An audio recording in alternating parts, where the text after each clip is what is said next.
Before we dive into today's terrifying tale, make sure to hit that like button and subscribe to my channel.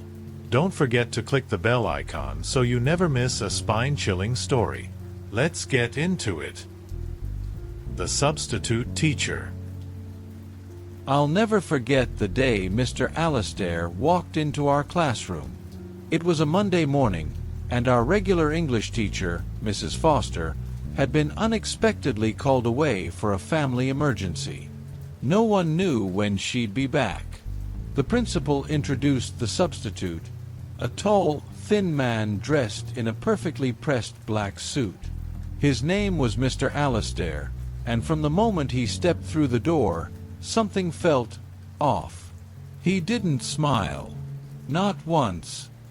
His eyes, an unsettling shade of gray, seemed to scan the room with a cold precision, landing on each of us like he was studying us, memorizing us. The air in the room felt heavier, like a pressure building that none of us could quite place. I shifted uncomfortably in my seat as his gaze lingered on me for just a second too long. There was something about the way he looked at me, like he knew something about me that I didn't even know myself. When he finally spoke, his voice was low and deliberate. "I'm Mr. Alastair. I'll be filling in for Mrs. Foster for the foreseeable future." He didn't blink. Not once. His eyes remained fixed, as if he didn't need to blink like normal people. I thought maybe I was imagining things, but I noticed some of the other students fidgeting too, uneasy under his strange gaze. The first few days were odd. Mr. Alastair was professional, too professional, like he was playing a role he didn't quite understand.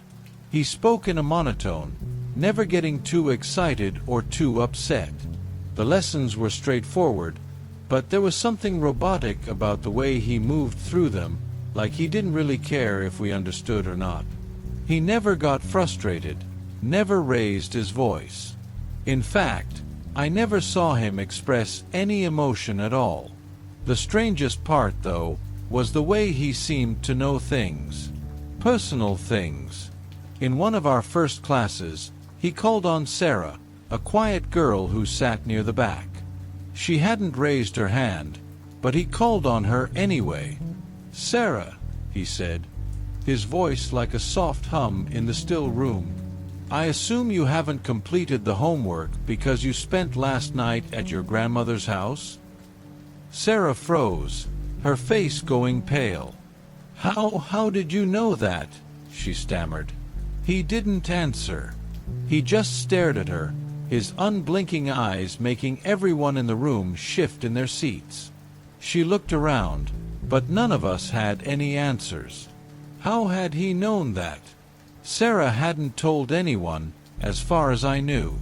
But there it was, out in the open like it was the most natural thing in the world. After that, things started to get weirder. Mr. Alastair would drop these little pieces of information about us, details no teacher should know. He mentioned how Josh hadn't been home all weekend, spending time instead at a friend's house that none of us even knew about. He knew that Emily's parents were fighting again, something she had only confided in me once. Every time he said something like that, it was like he was peeling back a layer of us, exposing secrets we didn't even realize we were keeping. At first, we tried to brush it off. Maybe he was just good at reading people, we thought. Maybe he overheard conversations in the hallway. But it wasn't long before the discomfort turned into outright fear. It was on the third day when Josh, the class clown, decided to push back. He had always been the one to challenge authority, and he didn't like how Mr. Alastair made us all feel like bugs under a magnifying glass. During class, he raised his hand, his smirk a mask for the nerves we all shared. "Hey, Mr. Alastair," Josh started, leaning back in his chair with his usual bravado. "Why don't you blink? You're starting to freak us out, man." The class chuckled nervously. We were all thinking it, but none of us had the guts to say it until Josh did. Mr. Alastair didn't react.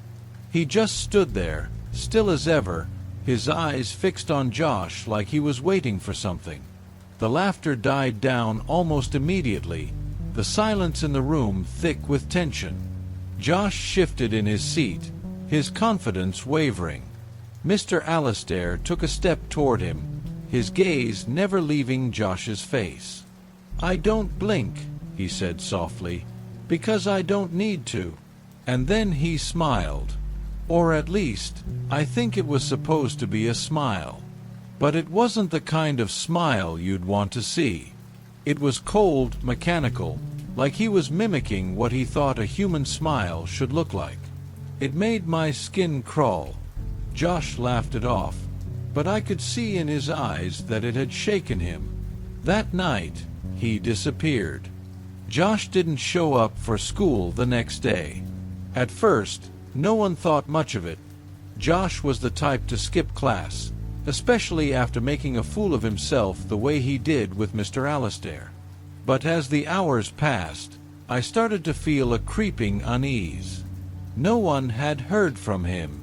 His phone went straight to voicemail, and the few friends who tried visiting his house said his parents hadn't seen him since the previous night. By the time the final bell rang, rumors had already started spreading. Some said he'd run away. Others joked that he'd probably gotten grounded. But something about the way Mr. Alastair calmly took attendance, marking Josh absent with a steady, deliberate hand, made my stomach churn. He didn't even seem surprised. That evening, I couldn't shake the feeling that something was terribly wrong. I tried texting Josh again, but there was still no response. As I lay in bed, staring at my phone screen, I kept replaying the way Mr. Alastair had looked at him, the way he never blinked, never showed the slightest hint of concern. It was like Josh's absence didn't matter at all. Or worse, it was expected. Sleep didn't come easily that night. My mind kept returning to the last conversation I had with Josh, the fear hidden behind his cocky smirk. "Why don't you blink?" His question echoed in my head over and over again. Something wasn't right. Around midnight, I finally drifted off. But my rest was far from peaceful. I found myself in the school, the hallways dimly lit, casting long shadows that seemed to stretch and bend unnaturally. Everything was eerily quiet, the kind of silence that presses in on your ears. I was walking, though I didn't know where I was headed. My footsteps echoed softly in the empty corridor, but there was something else, another set of footsteps, heavier, following close behind. I turned the corner, and there he was. Mr. Alastair, standing at the far end of the hall, perfectly still. His face was half hidden in shadow, but I could feel his eyes on me, piercing through the darkness. He didn't move, didn't speak. He just stared. My body froze, paralyzed under his gaze, my breath caught in my throat. Then, slowly, he raised his hand and pointed directly at me. I jolted awake, drenched in sweat, my heart racing. It was just a dream, but it felt so real, so vivid, like I'd actually been there, walking those halls with him lurking behind me. I couldn't shake the feeling that it wasn't just a nightmare. It was a warning. The next day, I tried to put the dream out of my mind, but every time I glanced at Mr. Alastair during class, it all came rushing back. He looked the same as always, calm, emotionless, watching us like we were insects under a microscope. It was unsettling how little he seemed to care about Josh's absence. If anything, he seemed satisfied. At lunch, a few of us gathered to talk about Josh. Emily, who sat near him in class, seemed especially shaken. "Do you think it's just a coincidence?" she asked, her voice barely above a whisper. "That he disappeared right after what happened with Mr. Alastair?" We exchanged uneasy glances. None of us wanted to say it out loud, but the thought had crossed all our minds. Something about Mr. Alastair didn't feel human. "I don't know," I muttered, trying to sound rational, even though every instinct was screaming at me that something was terribly wrong. "But it doesn't make sense. Where would Josh have gone? And why isn't anyone?" My voice trailed off as I noticed Mr. Alastair standing near the cafeteria doors, his unblinking eyes locked on our group. He wasn't even trying to hide it. He just stood there, watching us. "What the hell?" I whispered. My skin prickled with cold dread. He was too far to hear us, but the way he was looking at us made it feel like he already knew exactly what we were talking about. I tried to shake it off, but that night, it happened again. The dream. Only this time, it was worse.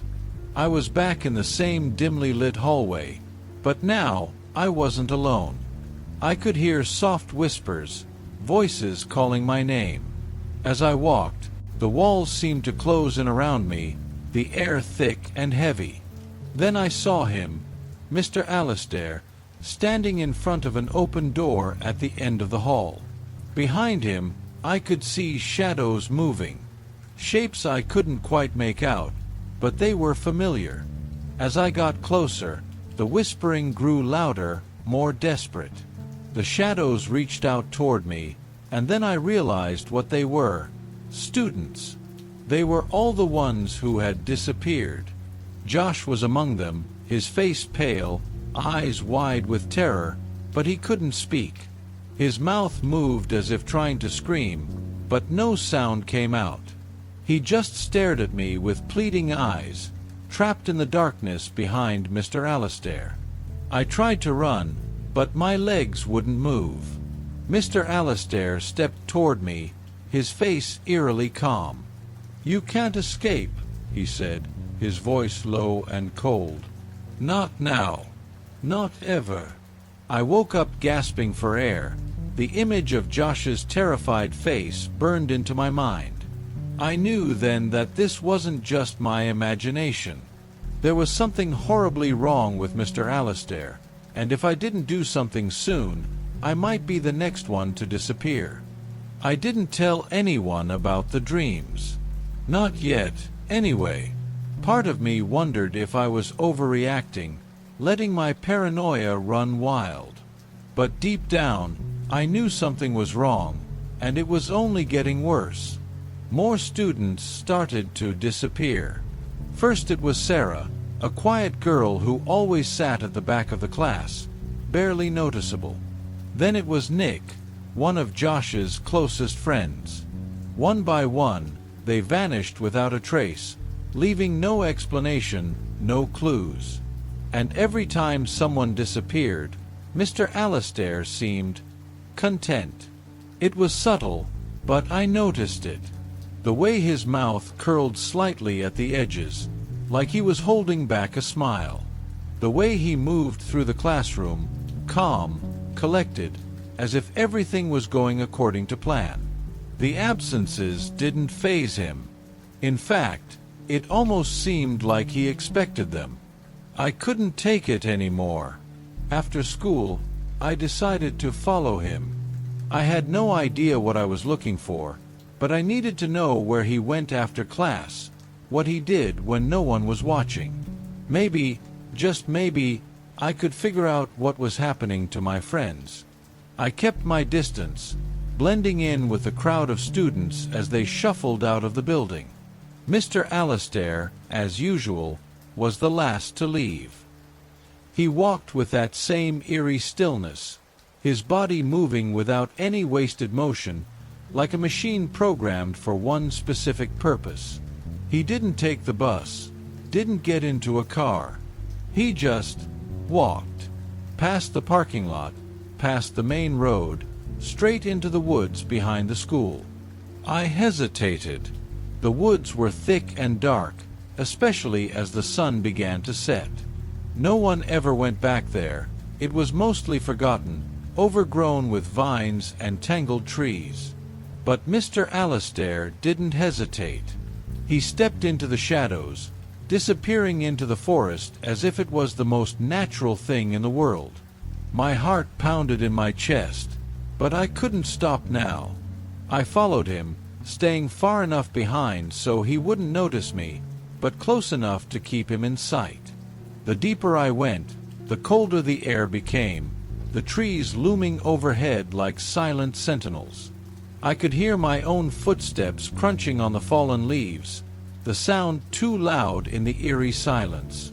After what felt like forever, I saw him stop. He stood in a small clearing, surrounded by trees that seemed to lean inward, casting long shadows that stretched across the ground. At first, I couldn't see what he was doing. He was just standing there, motionless as always. Then, slowly, he raised his hand. From the darkness, figures began to emerge.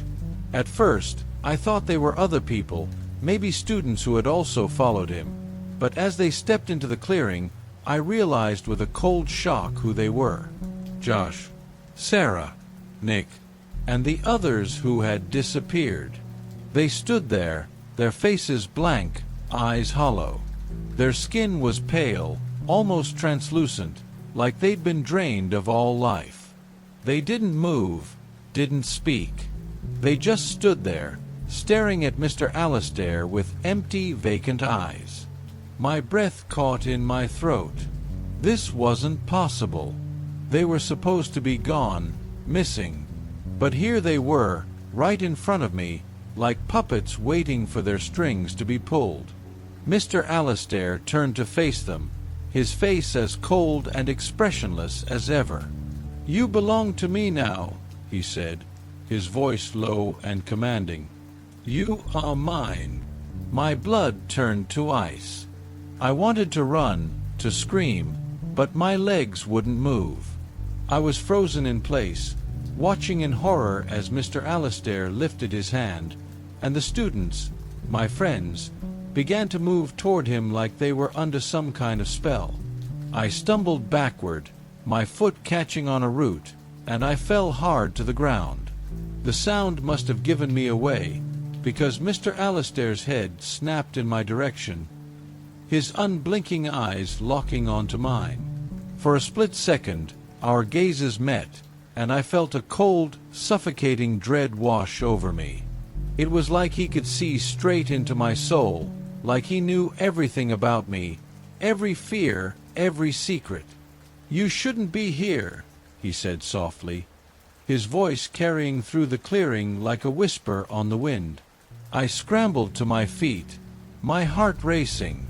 I didn't wait to hear what else he had to say. I turned and ran, crashing through the trees, branches scratching at my arms and face as I tore through the forest. I could hear footsteps behind me, heavy, deliberate, but I didn't dare look back.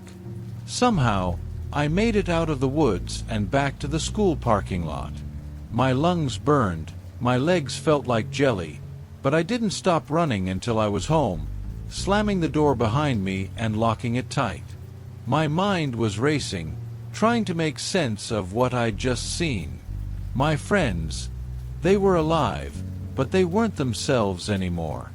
They were like ghosts, trapped under Mr. Alastair's control. And now, he knew I'd seen everything. I didn't sleep that night.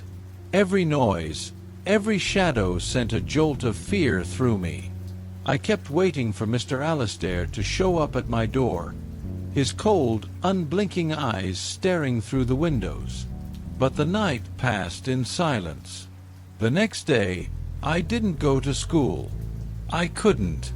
I didn't know what to do. Who would believe me? But one thing was clear. I couldn't just sit and wait for him to come for me. I had to find a way to stop him, before I became the next one to disappear. I didn't go back to school the next day. I couldn't.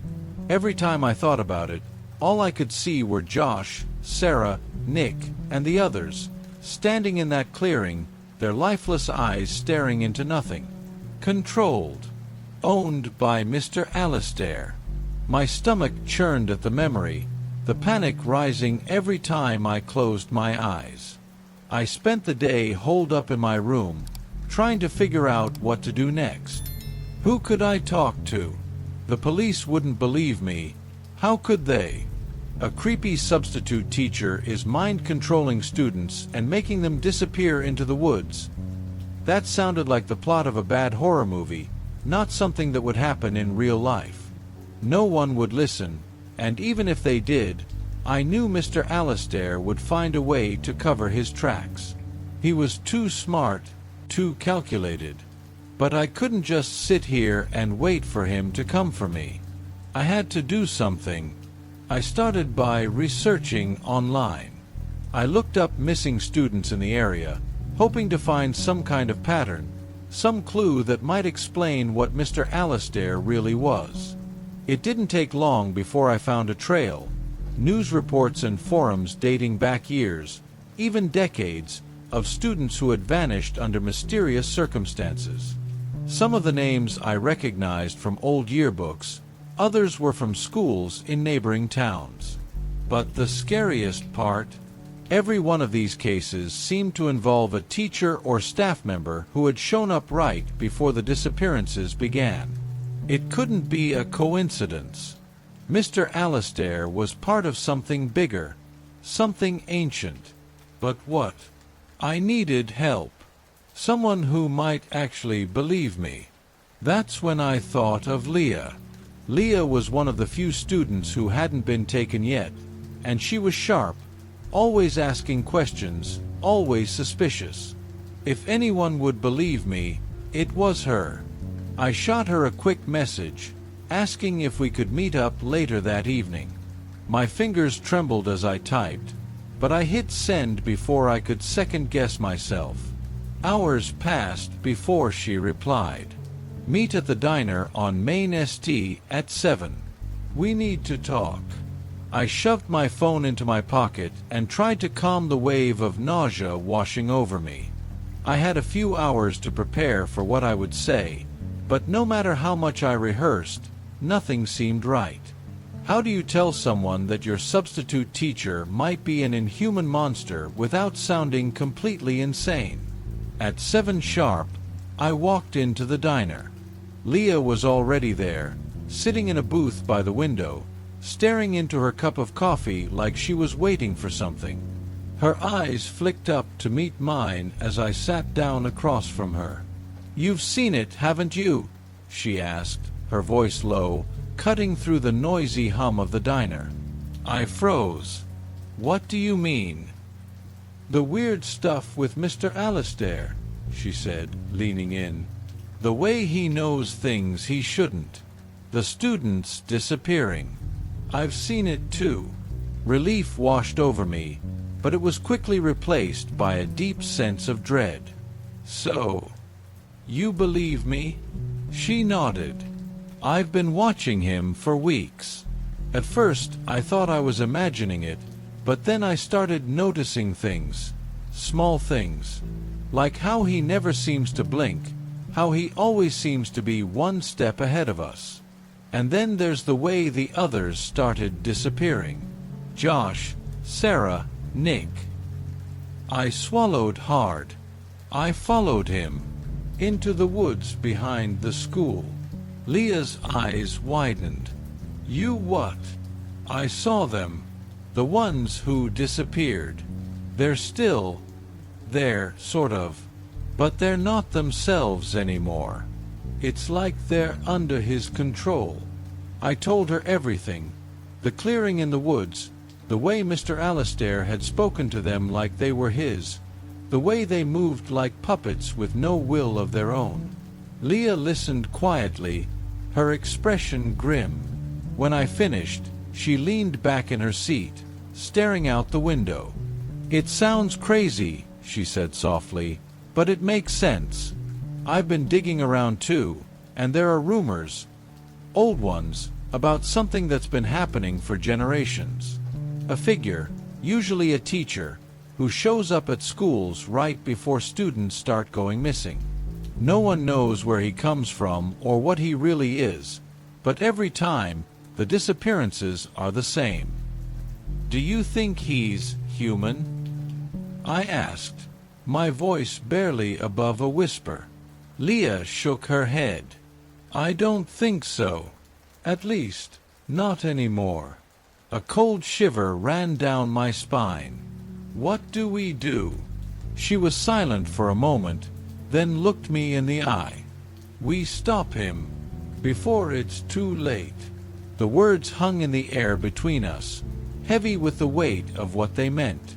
How were we supposed to stop someone, or something, like Mr. Alastair? We were just kids. But I knew Leah was right. If we didn't do something, more students would disappear. And eventually, it would be us. We'll need to be careful, she said, her voice steady. If he finds out we're onto him, we're as good as gone. But if we can find a way to expose him, to make people see what he really is, maybe we have a chance. I nodded, even though every part of me was screaming to back out, to run away and never look back. But it was too late for that now. I was in this, whether I liked it or not. As we left the diner, I couldn't shake the feeling that we were being watched. Every shadow seemed to shift, every movement just out of sight made my heart race. I knew it wasn't my imagination. He knew. Mr. Alastair knew we were coming for him, and I had the terrible feeling that he was waiting for us. The next morning, Leah and I made a plan. It was simple, really. We needed proof. Something tangible, undeniable, that would force people to see Mr. Alastair for what he really was.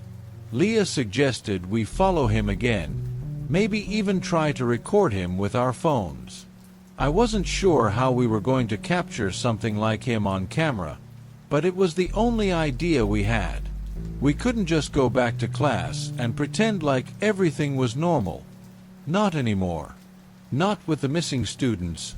Not with the way Mr. Alastair had looked at me the other day, as if he knew exactly what I'd seen in the woods. We decided to wait until after school, when Mr. Alastair would likely go back to wherever he was hiding the others. That meant spending the entire day sitting in class, pretending like nothing was wrong, while he stood at the front of the room, staring at us. I don't know how Leah stayed so calm. I could barely keep my hands from shaking. Mr. Alastair never blinked. Not once. By the end of the day, I was a wreck. My pulse raced as Leah and I lingered in the hallway, waiting for everyone to leave. The school felt different after hours. Empty, the usual background noise of chattering students and slamming lockers replaced with an eerie silence.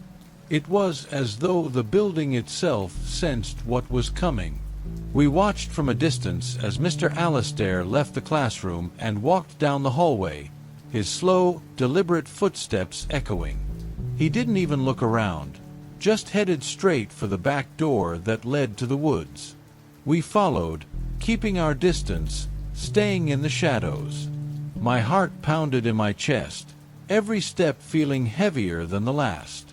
As we crept through the trees, the same sickening dread from the other night settled over me. I knew what was coming.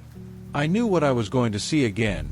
The students, standing in that eerie clearing, lifeless and empty, like dolls waiting to be played with. But this time, something was different. When we reached the edge of the clearing, the students were already there, just like before. Josh, Sarah, Nick, and the others, standing still as statues, their eyes blank and soulless. But Mr. Alastair was standing in front of them, his back to us, arms outstretched like a conductor before an orchestra. His voice, low and guttural, hummed a strange melody that sent chills crawling up my spine. The air around us grew thick, almost suffocating. Leah grabbed my arm. "We need to get closer," she whispered.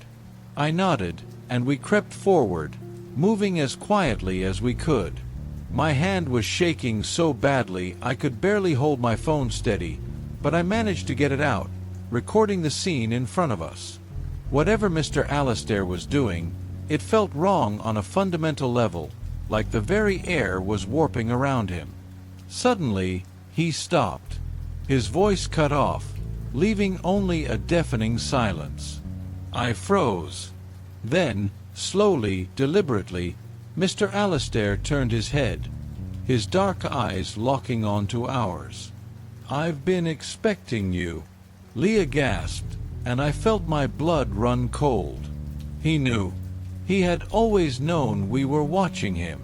Before I could react, he raised his hand, and the students, the ones I had thought were lifeless, began to move. Their heads snapped in our direction, their eyes now focused, sharp, filled with something far worse than emptiness. They were coming for us. "Run!" Leah screamed, grabbing my arm and pulling me back toward the trees.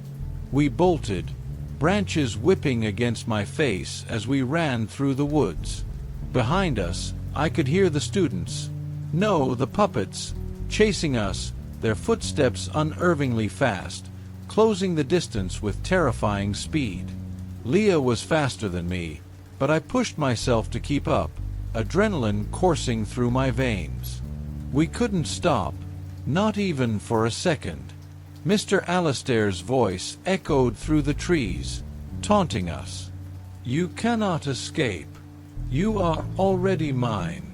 The words wrapped around me like chains, pulling me down into a pit of fear I couldn't climb out of. My lungs burned, my legs screamed in protest, but I couldn't stop. If I did, I knew it would be the end. We broke through the edge of the forest, stumbling onto the school grounds. The building loomed ahead of us, dark and empty, but it felt like a sanctuary compared to the nightmare chasing us. We sprinted for the front doors, slamming into them, gasping for air. I turned around, expecting to see Mr. Alastair and his puppets right behind us, but they weren't. The woods were still, silent again, as if nothing had ever happened. "Did we lose them?" Leah asked between breaths, her voice shaky. I don't know," I panted, but the dread in my chest told me it wasn't over. Not even close. We locked ourselves inside the school, but it didn't feel safe. I could feel Mr. Alastair's presence, lurking, watching. He had let us go, but I knew it was only because he wanted us to. He wasn't done with us yet. He was toying with us, drawing us deeper into his game. That night, I didn't sleep. Neither did Leah. We stayed up, waiting, expecting something, anything, to happen. But the hours passed, and the night stretched on, unnervingly quiet. When morning finally came, I knew what I had to do. We couldn't fight him. We couldn't stop him. But we could expose him. I opened my phone and played back the video I had recorded in the woods. My heart sank as I watched it. It was just darkness. No students, no Mr. Alastair, nothing.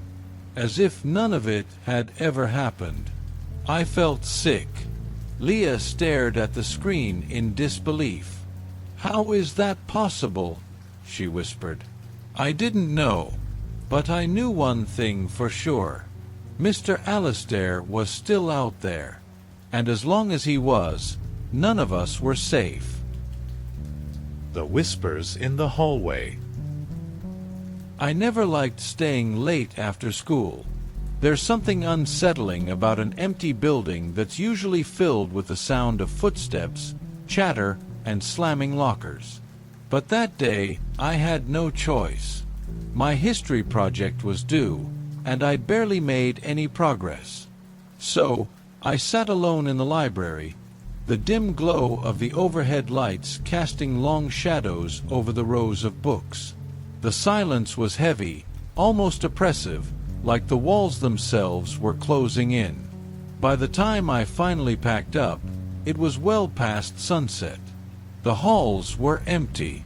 Everyone had gone home, and it was just me, the janitor, and the faint hum of the fluorescent lights overhead. As I walked down the corridor, I couldn't shake the feeling that something was off. The air felt colder, and my footsteps echoed unnaturally loud in the stillness. Then I heard it. A whisper. At first, I thought I was imagining things. The sound was so faint, like a breeze brushing against the lockers. I stopped and turned around, but the hallway behind me was completely empty. I shook it off, thinking I was just tired, and kept walking. But then I heard it again, closer this time. It wasn't the wind. It was a voice, and it was saying something. "Help me." I froze. The words were barely audible, but they sent a chill down my spine. I turned slowly, my heart racing, scanning the hallway for any sign of someone else. But there was no one. Just the same empty lockers, the same eerie silence. My pulse quickened, and my breath came in short, panicked gasps. "Hello," I called out, my voice sounding much smaller than I intended. The only response was the echo of my own words, bouncing off the walls. I stood there for what felt like forever, waiting for something, anything, to happen. But the whispering stopped. Maybe it was just my mind playing tricks on me. Maybe it was the sound of the old building settling. I wanted to believe that, but deep down, I knew something was wrong. I hurried down the hallway, my shoes squeaking on the polished floor as I rushed toward the exit. I couldn't shake the feeling that something, or someone, was watching me. The whispers might have stopped, but the dread that settled in my chest stayed with me long after I left the school. That night, I lay in bed, replaying the events over and over in my mind.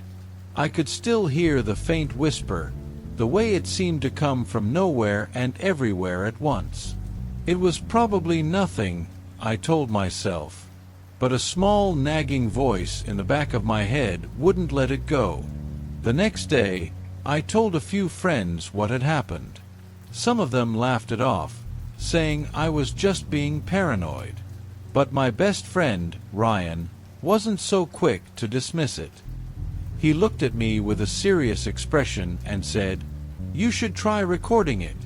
If it happens again, we might be able to figure out what it is."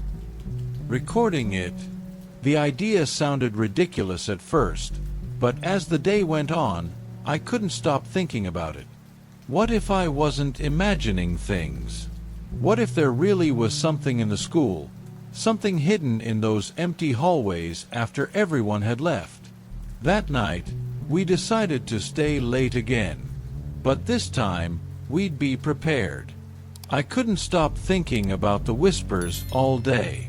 Ryan was the only one who seemed to take me seriously, which was comforting in a weird way. Part of me hoped we wouldn't hear anything again, that it really was just my imagination. But another part of me, a darker part, needed to know. What were those whispers? Who, or what, was asking for help? After school, Ryan and I hung back, waiting for the halls to clear out. We spent the next hour in the library, pretending to study but really just waiting for the building to empty. The familiar buzz of conversation faded as the last of the students and teachers left, leaving the school eerily silent. My heart started to pound as we walked through the now deserted hallways. Ryan had brought a small digital recorder he used for music. It wasn't much, but it would have to do. He pressed record as we made our way down the corridor where I'd first heard the whispers.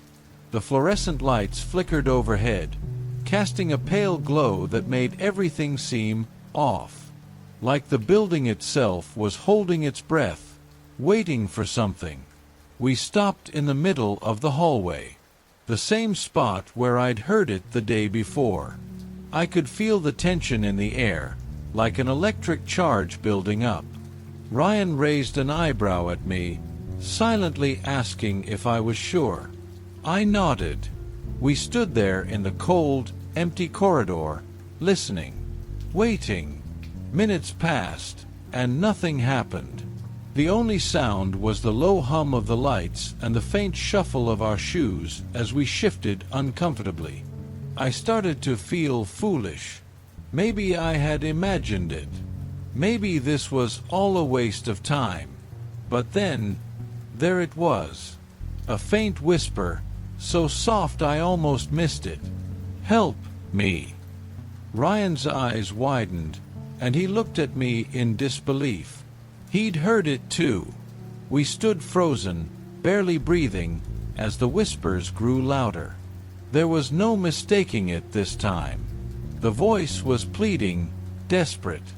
"Help me," it repeated, over and over, echoing down the hall in a way that made my skin crawl. Ryan fumbled with the recorder, trying to make sure it was picking up the sound. I didn't move. I couldn't. The voice seemed to be coming from all directions at once, but there was still no one there. Just empty lockers and silence, broken only by that haunting plea for help. "Where is it coming from?" Ryan whispered, his voice shaky. I didn't know how to answer. The air felt thick, suffocating, and I could feel the hairs on the back of my neck standing on end. Suddenly, the whisper changed. It wasn't asking for help anymore. It was saying something else. Something darker. "You shouldn't be here." The voice was cold, flat. It wasn't pleading now. It was warning us. Ryan grabbed my arm, his face pale. "We need to go." But before we could move, the lights flickered, plunging the hallway into momentary darkness. My heart leapt into my throat, and I felt panic rising inside me. When the lights came back on, the hallway looked the same, but it felt different, more oppressive, like the walls had shifted, subtly closing in on us. "We need to go now," Ryan repeated, his voice more urgent this time. We didn't argue. We bolted down the hallway, the recorder still running in Ryan's hand. My heart was pounding so loudly in my chest I could barely hear anything else. We didn't stop until we were outside, the cold night air hitting us like a slap to the face. Ryan shut off the recorder, both of us gasping for breath. "Did you get it?" I asked, my voice shaky. Ryan nodded, still too freaked out to speak. We didn't say much after that, just exchanged a look of shared terror. Whatever we had heard in that hallway wasn't normal. It wasn't something we could explain. But we had recorded it. We had proof. Now, all we had to do was listen to it again. The entire walk home, neither of us spoke much. The weight of what had just happened hung in the air between us like a storm cloud.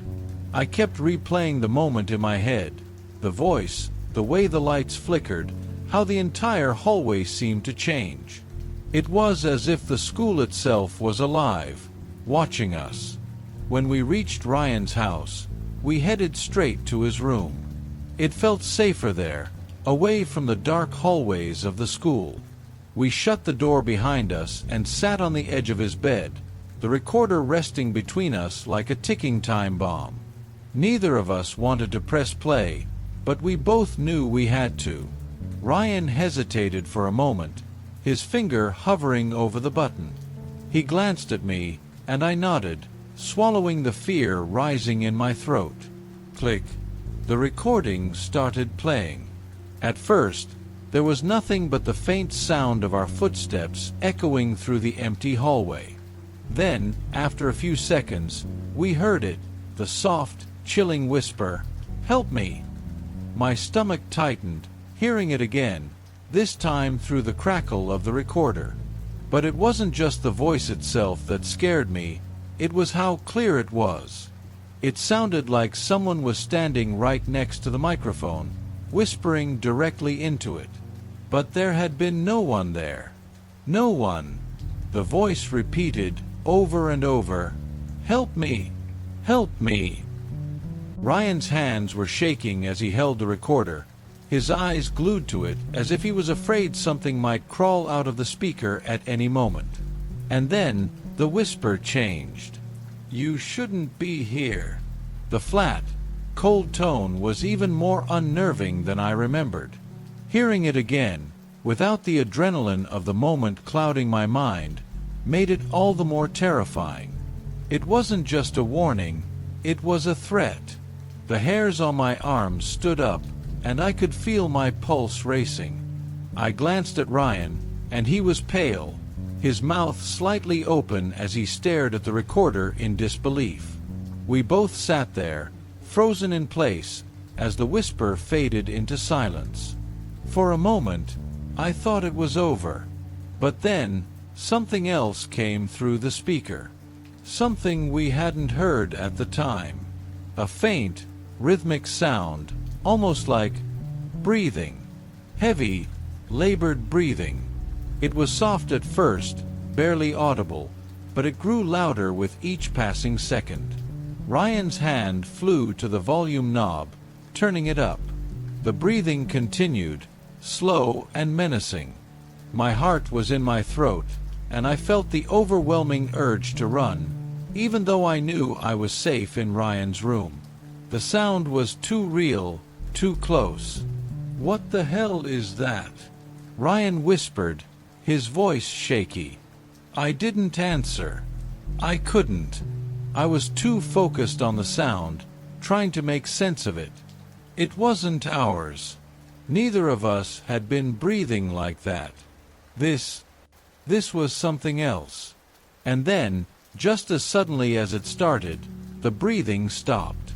Dead silence. Ryan and I exchanged a look of pure fear. We had no idea what we had just heard, but whatever it wasn't human. Or at least, it didn't feel human. "We need to figure out where that's coming from," Ryan said, his voice barely above a whisper. "We need to go back." I shook my head, the fear in my chest blooming into full-blown panic. "Go back? Are you crazy? You heard what it said. We shouldn't be there." "I know," Ryan said, his eyes wide with a mixture of fear and determination. "But we have to know. We have to find out what's happening." Part of me knew he was right. We had started something we couldn't just walk away from. But the other part of me, the part that wanted to survive, was screaming at me to leave it alone, to forget everything we'd heard, and never go back to that hallway again. But it was too late. The whispers had already found us. I didn't want to go back. Every fiber of my being was screaming for me to leave it alone, to stay far, far away from that cursed hallway. But Ryan wouldn't let it go.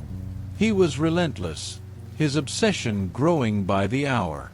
I had tried to convince him that we should forget about it, but the look in his eyes told me that he wouldn't rest until we knew the truth. By the time we made the decision to return to the school, it was already dark. The idea of sneaking into the building after hours filled me with dread, but Ryan was determined, and I couldn't let him go alone. So, against my better judgment, I found myself walking alongside him, the cold night air biting at my skin as we made our way toward the looming structure. The school was eerily quiet as we approached, the large, empty windows staring down at us like eyes in the darkness. My stomach churned with anxiety, every step forward feeling heavier than the last. "Are you sure about this?" I asked, my voice barely above a whisper. My heart was pounding, the adrenaline coursing through my veins. Ryan didn't respond. His jaw was clenched, his eyes focused straight ahead. He had brought the recorder with him, tucked away in his jacket pocket. I could see the determination etched on his face, but I couldn't shake the feeling that this was a mistake, a grave one. We crept around the side of the building, staying low, moving quietly through the shadows. Ryan had discovered that one of the janitors often left a window in the gym unlocked. Sure enough, when we reached it, the window slid open with a soft creak. My breath hitched, and I hesitated. "Let's go," Ryan urged in a low voice, climbing inside first. I followed him reluctantly, my heart hammering in my chest. The inside of the gym was bathed in darkness, the faint light from the moon barely filtering through the high windows.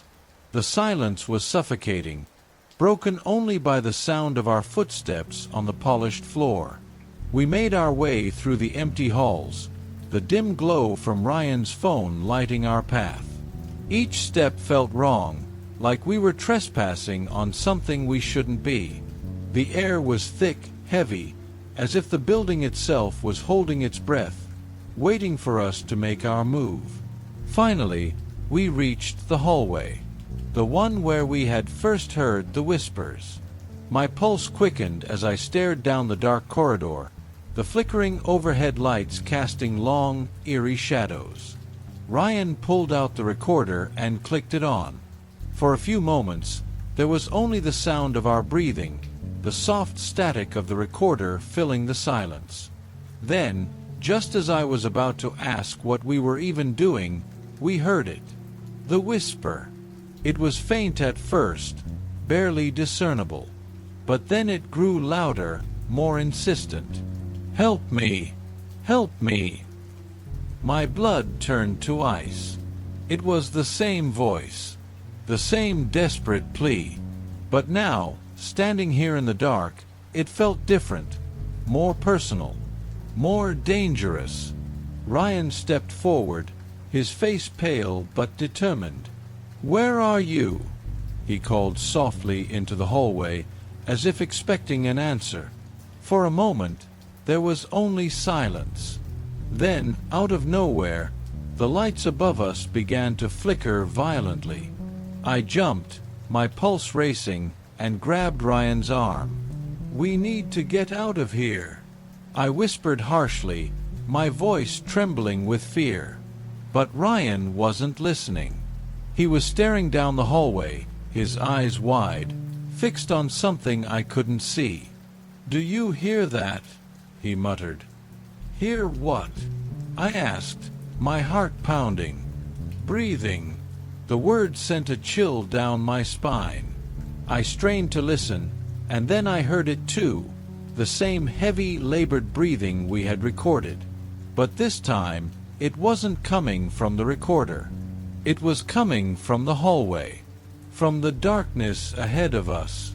I took a step back, pulling at Ryan's arm, but he wouldn't budge.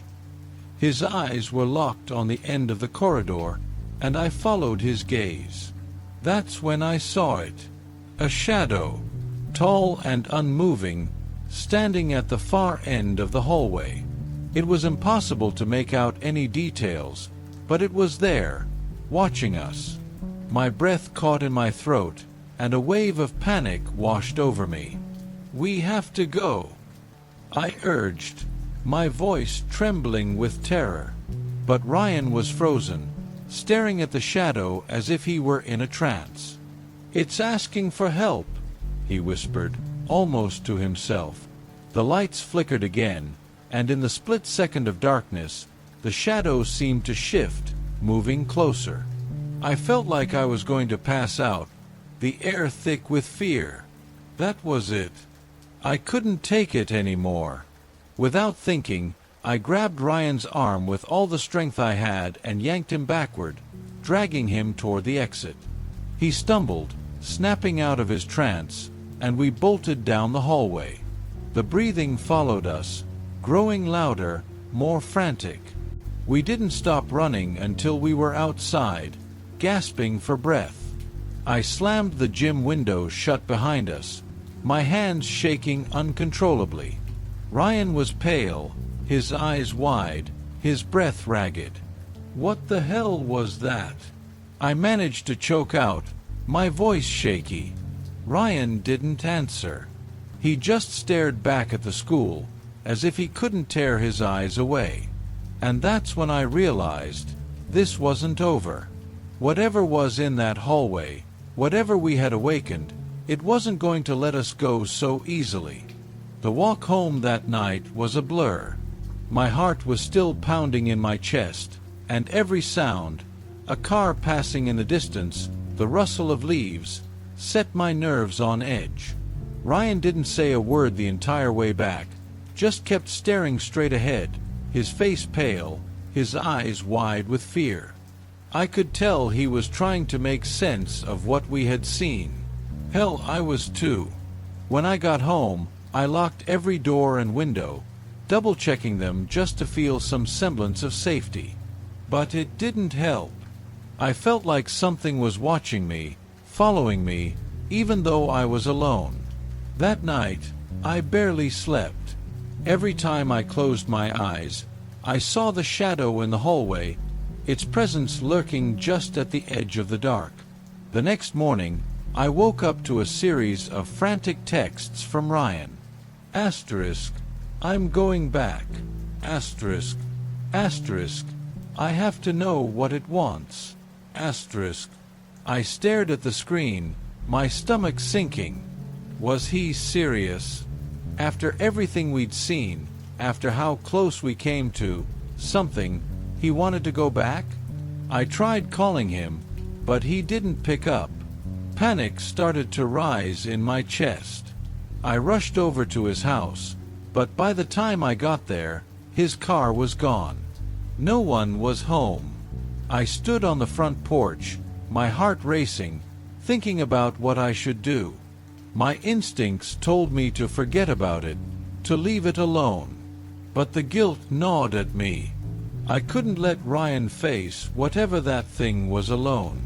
So, against every rational thought in my head, I went back to the school. By the time I arrived, it was late afternoon. The place was practically empty, with only a few teachers wrapping up their day. The shadows were already starting to stretch long across the campus, and I felt that familiar sense of dread as I approached the building. I didn't know what I was going to find inside, but I had to try. I slipped in through the same gym window we had used before. The school was eerily silent, the kind of silence that presses down on you, making it hard to breathe. I made my way through the dimly lit hallways, each step slower than the last, my heartbeat echoing in my ears. When I reached the hallway, the one where we'd first heard the whispers, I stopped. My hands were trembling as I pulled out my phone to text Ryan again. Asterisk, where are you? Asterisk, no response. I took a deep breath and stepped into the hallway. At first, it was quiet. Too quiet. The kind of quiet that made the air feel heavy, like the school was holding its breath. I walked slowly, every step echoing against the walls. My eyes darted around, scanning the shadows for any sign of movement. And then, I heard it, the whisper. It was faint at first, just like before, but it was there. Help me! Help me! I froze, my heart skipping a beat. It was the same voice, the same desperate plea. But this time, it was louder, closer. Ryan! I called out, my voice shaky. No answer. Just the whisper, growing louder. Help me! I turned the corner, and that's when I saw it. The door to the room at the end of the hallway, the one we'd opened before, was ajar. A faint light flickered from inside, casting long, eerie shadows across the floor. I swallowed hard, my mouth dry, and took a step forward. As I approached the door, the whisper grew louder, more frantic. Help me! I pushed the door open, my hands trembling, and stepped inside. The room was exactly as we had left it, empty, except for the strange markings on the walls. But this time, something was different. The air was colder, heavier, like the room itself was alive. And then, I saw him. Ryan was standing in the corner, facing the wall. His body was completely still, his hands hanging limply at his sides. My stomach dropped. "Ryan!" I whispered, taking a hesitant step toward him. He didn't move, didn't acknowledge me at all. It was like he didn't even hear me. I stepped closer, my heart racing. "Ryan!" I said again, louder this time. That's when he turned. His eyes were blank, empty, like he wasn't even there.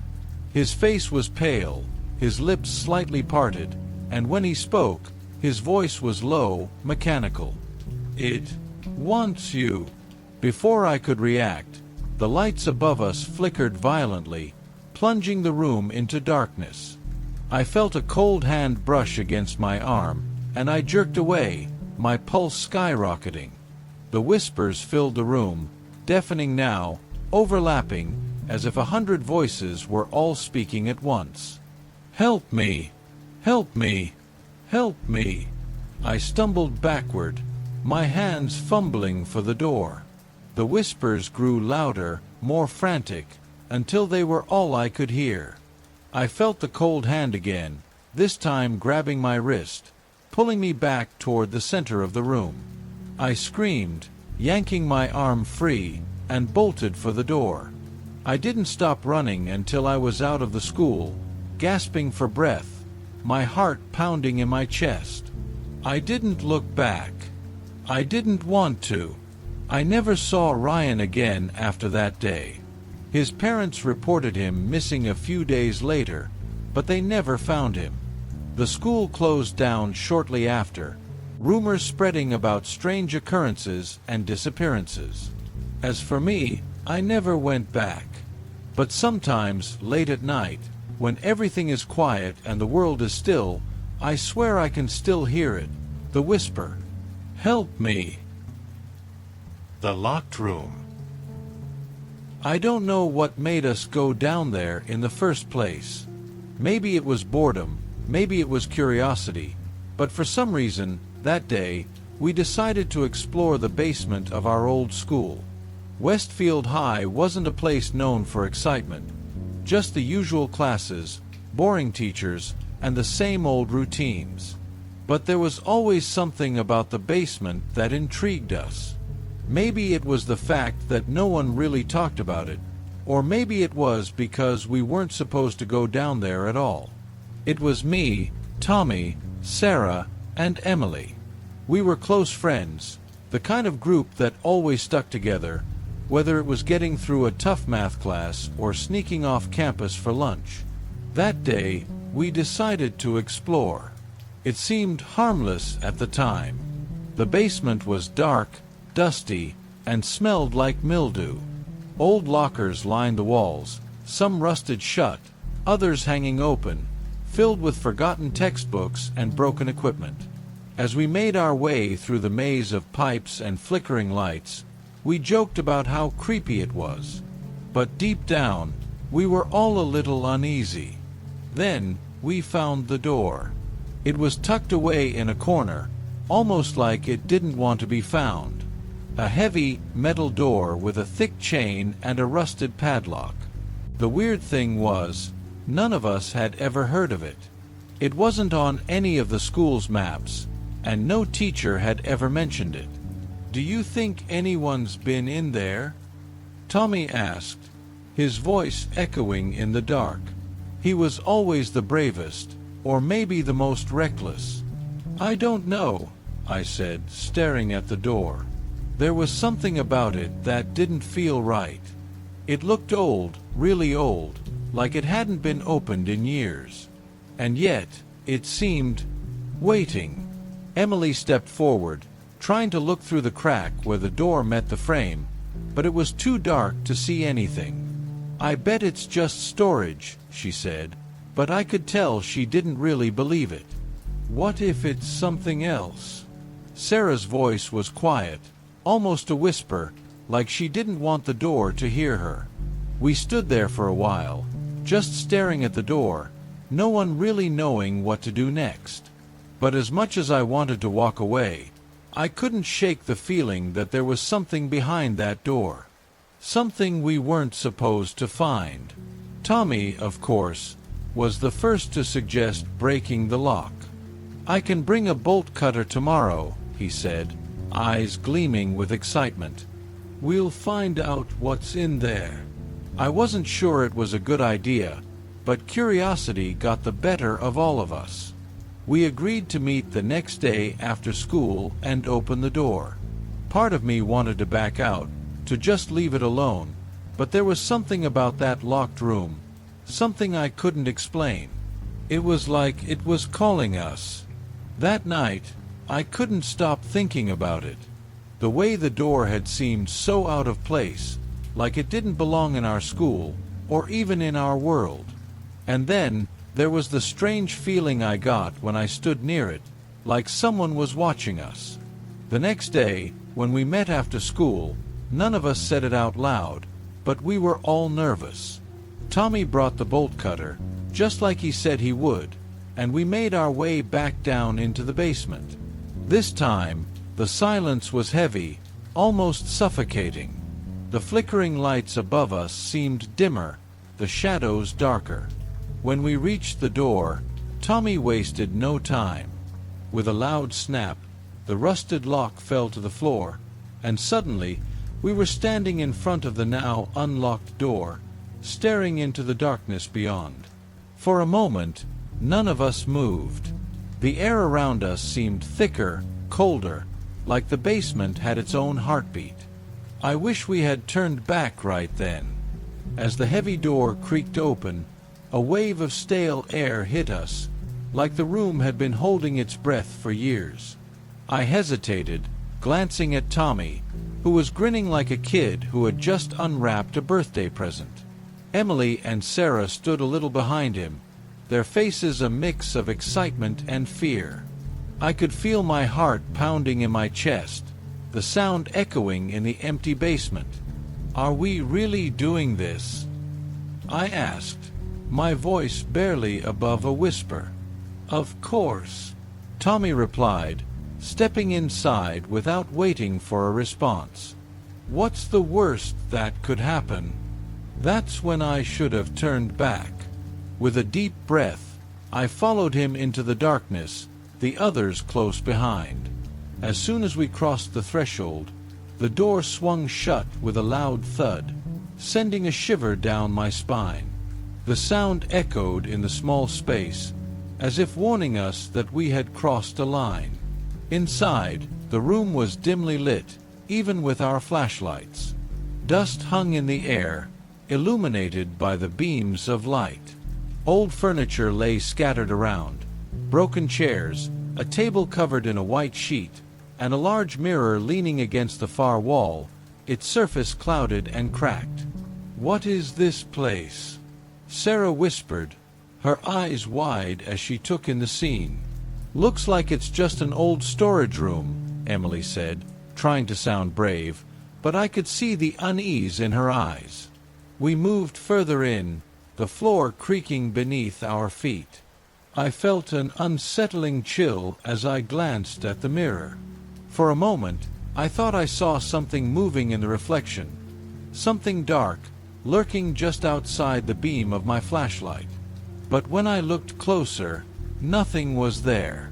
"Guys, look at this," Tommy called, pointing to a pile of dusty books on a nearby shelf. As we gathered around him, I couldn't shake the feeling that something was off. There was an oppressive weight in the air, as if the room itself was alive, watching us. "Do you think anyone has been here before?" I asked, my voice trembling. "Who cares? We're here now," Tommy said, flipping through the pages of an old book that had fallen open. The writing was faded and hard to read, but it felt ancient, almost forbidden. And then it happened. The lights flickered above us, and I felt a sudden cold draft sweep through the room. It was so sudden that we all froze, exchanging nervous glances. "Did you feel that?" Emily said, her voice quivering. "Yeah, it's just the air conditioning or something," Tommy replied, but I could see the uncertainty in his eyes. As we continued to explore, I noticed that the mirror was drawing me in. I tried to look away, but it was like it had a magnetic pull. I stepped closer, and that's when I saw it, a fleeting shadow behind me, reflected in the glass.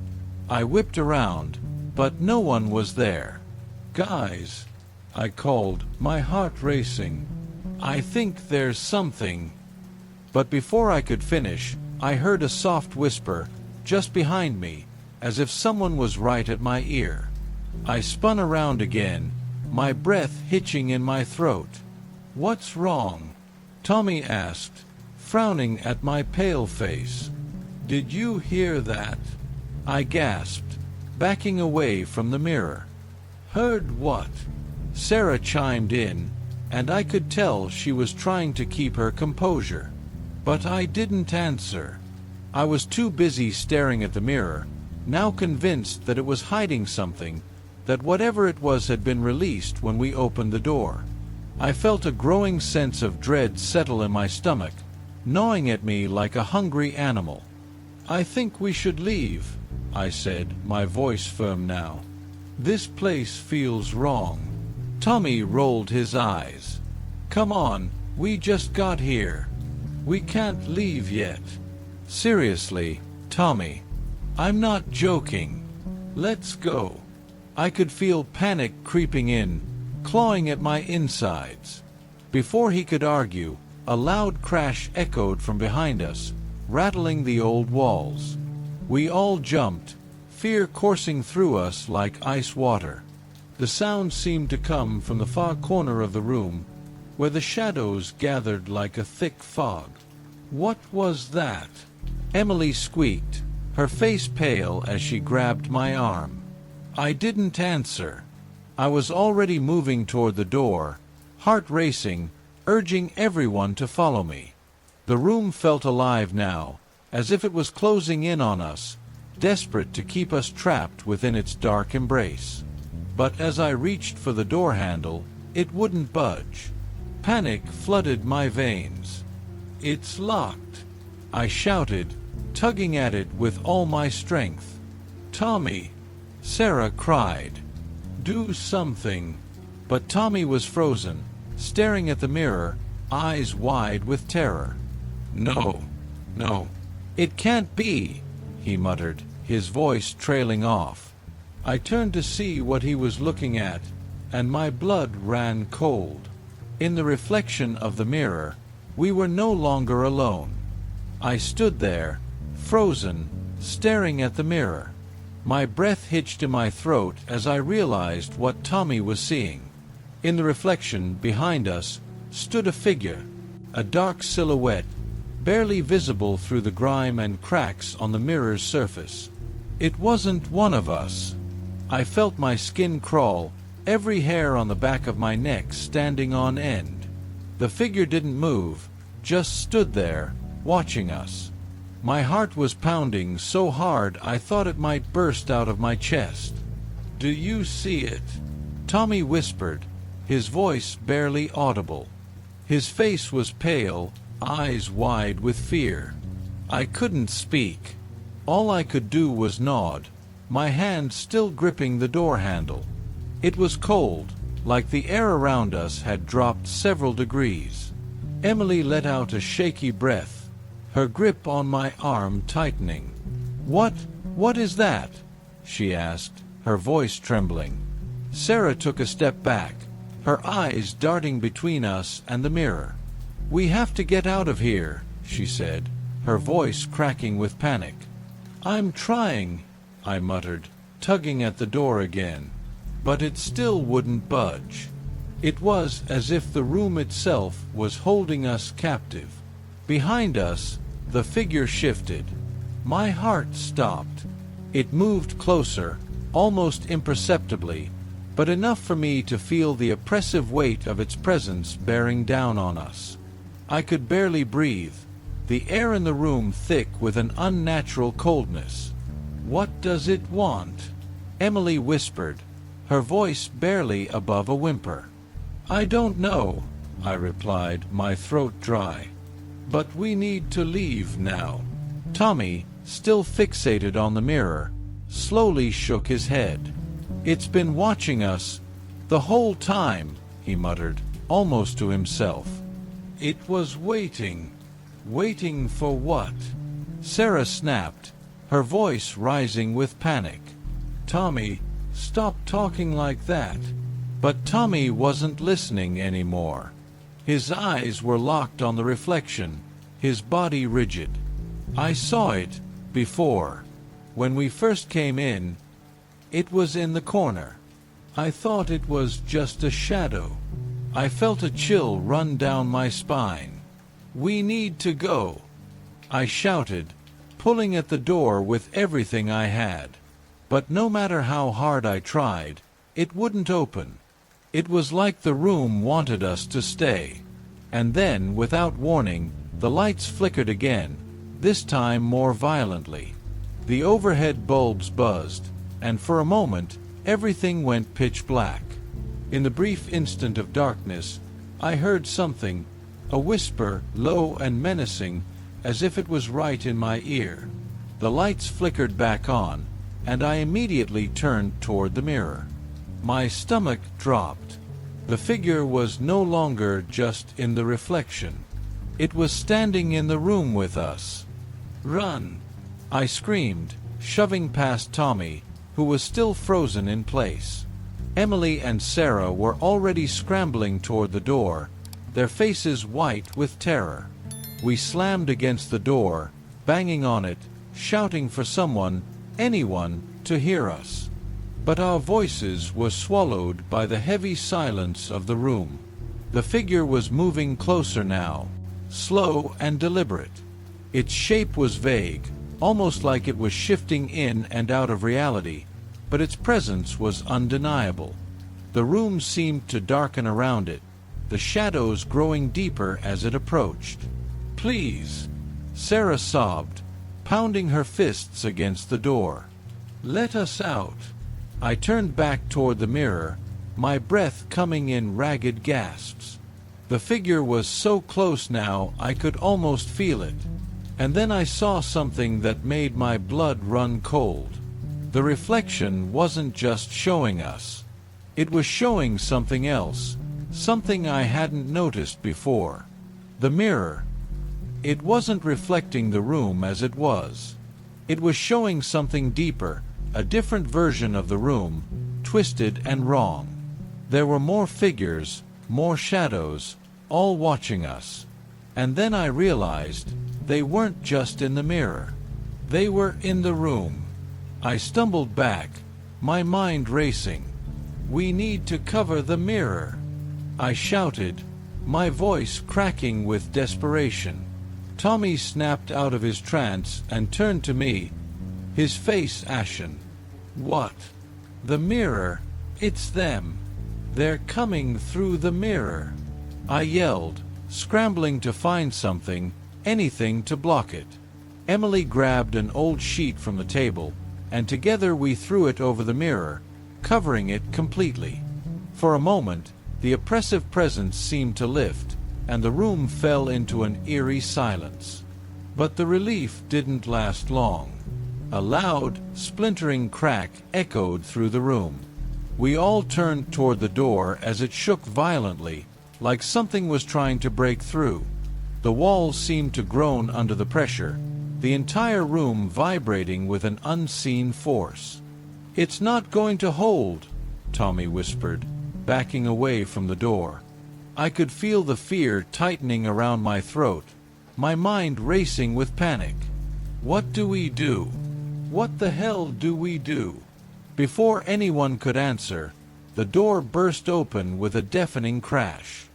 The door crashed open, and we stumbled backward, colliding into each other as the darkness spilled into the room. I couldn't breathe. It was as if the very air had been sucked out of the space, replaced by a suffocating dread that pressed down on us like a heavy weight. Run! I shouted again, trying to push my friends toward the exit. But the room seemed to warp around us, the walls closing in, as if it were alive and intent on trapping us forever. We darted toward the open door, but it felt like we were running in slow motion, every step heavier than the last. I glanced back, heart racing, and that's when I saw it.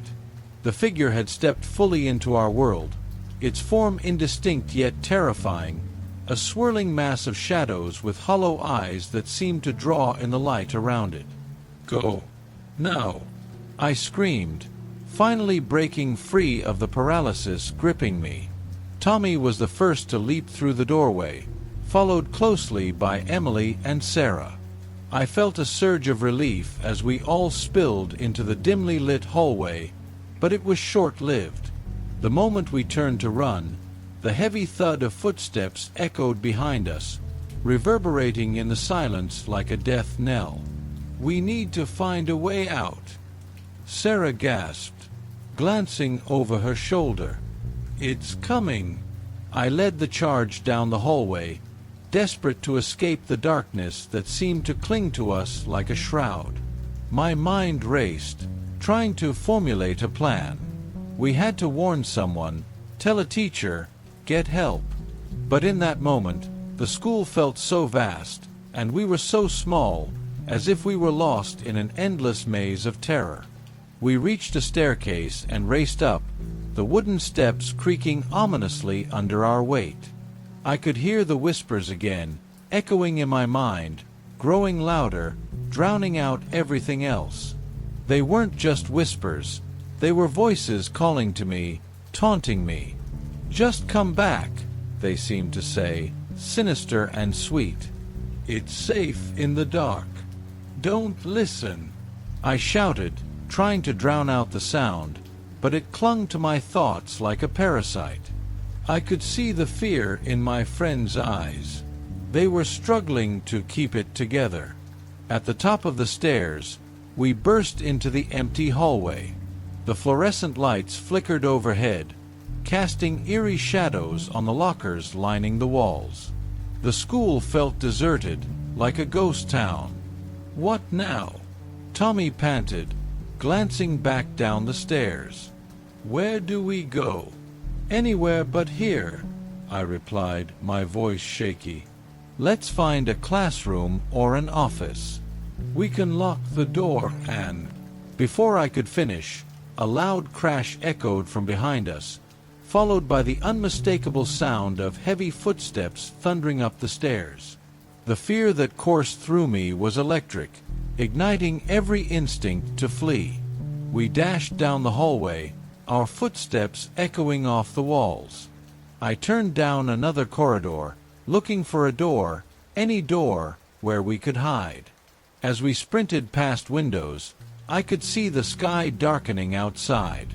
The late afternoon light was slipping away, casting a pall over the school that felt almost unnatural. Here, Emily shouted, pointing at a nearby classroom. We barreled inside, slamming the door shut behind us. I fumbled with the lock, my hands shaking uncontrollably, but finally the latch clicked into place. We huddled in the middle of the room, hearts racing, breathing heavily. I glanced around, the dim light casting strange shadows across the desks and chairs. But the silence was deafening, broken only by the sound of our frantic breaths. What do we do now? Tommy whispered, eyes wide with fear.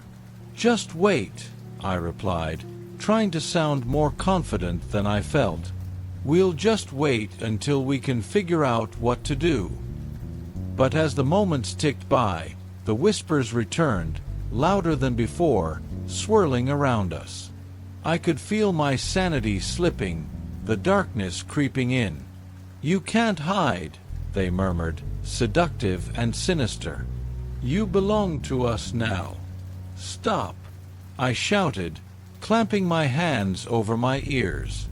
Just stop. The others were staring at me, confusion and terror mingling in their eyes. What are you talking about?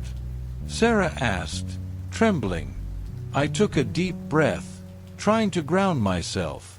It's trying to get inside our heads. We have to focus, stay together. But then, out of the corner of my eye, I saw it. The shadow slithered under the door, pooling across the floor like a dark liquid. My blood ran cold as I realized it was no longer just in the hallway. It was here, with us. What is that? Tommy whispered, backing away. It's coming for us, I yelled, panic flooding my voice. Suddenly, the doorknob rattled violently, as if someone, or something, was trying to break in. The whispers intensified, drowning out my thoughts, and I felt the weight of dread pressing down on me. Don't let it in, I shouted, but even as I said it, I knew we were already too late. The darkness was already inside, seeping into our minds and hearts, feeding on our fear. And in that moment, as the door began to splinter, I realized we were no longer just fighting for our lives.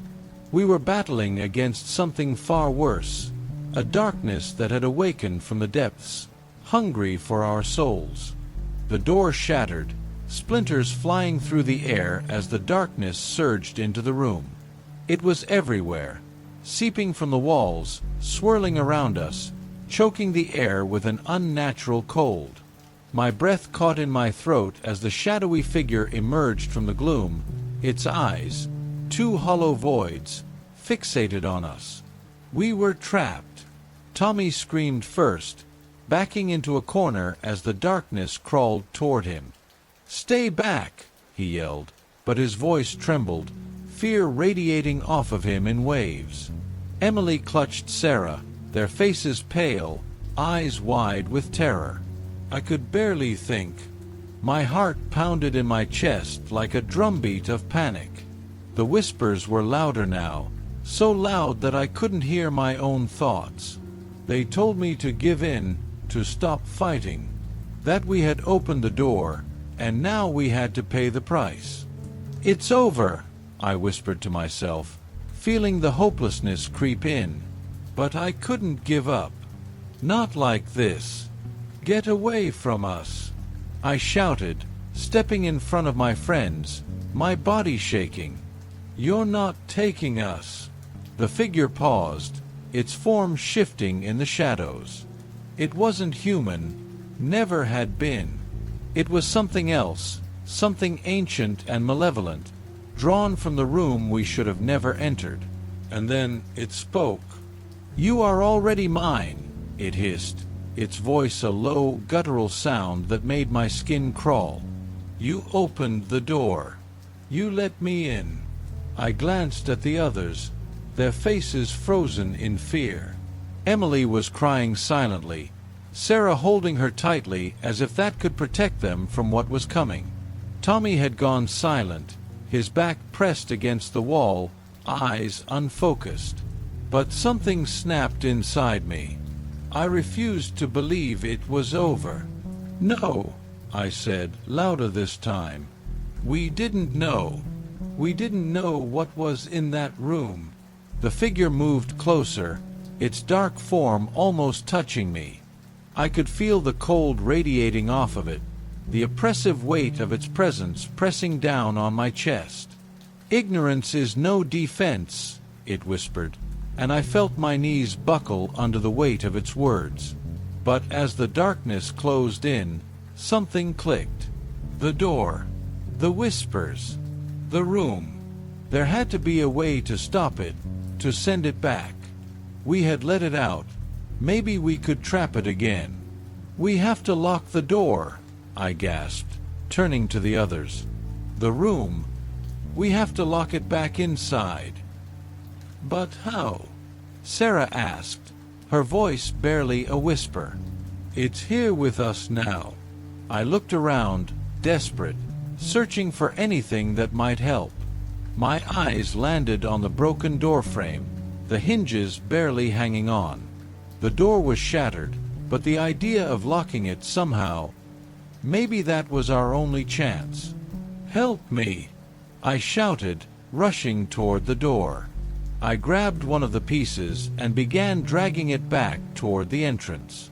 Emily and Sarah snapped out of their trance and rushed over, helping me barricade what remained of the door. Tommy, still in shock, watched as we tried to seal the room. The whispers grew louder, angrier. The shadowy figure loomed closer, but something strange was happening. The moment we began sealing the door, the darkness hesitated, as if something was forcing it to stay back. "We're doing it!" I yelled, my hands shaking as we slammed another piece of wood against the doorway. But the figure wasn't going to give up without a fight.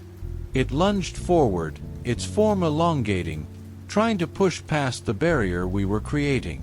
A sudden surge of fear paralyzed me for a moment, but I forced myself to move.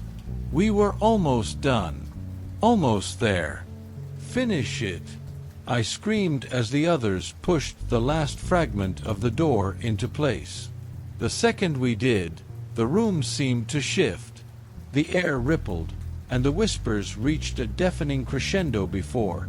Just as suddenly as they had begun, they stopped. Silence.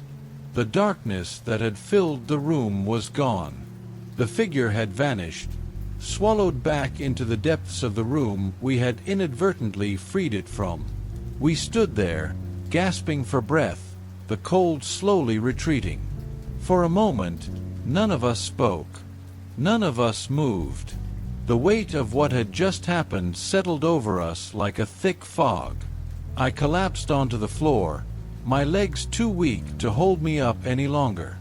"We did it," Emily whispered, her voice hoarse. "We locked it back inside."